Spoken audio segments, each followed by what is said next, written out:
because I was an adult learner that Peter Zosky listened to. So I was a young single parent with 2 children, 24 years old, and one day I was listening to the radio and Peter Zosky was interviewing a writer, and my little 8-month-old baby was on the floor. I think I was on welfare at that time, so I shared this with your adult learner. I'm one of those adult learners, So I was listening and I was looking at my baby, and I remember looking at my baby and saying, I know it seems kind of weird right now, but your mom someday is going to be interviewed by that man.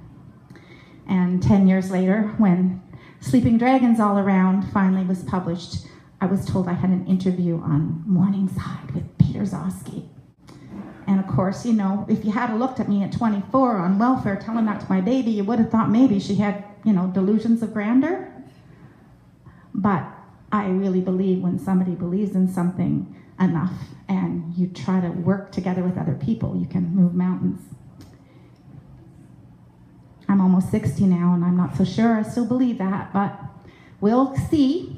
If I keep on keeping on, then it means that I still have an understanding that there's people like Peter Zosky in the world who gives people like me a choice to have a voice and a forum.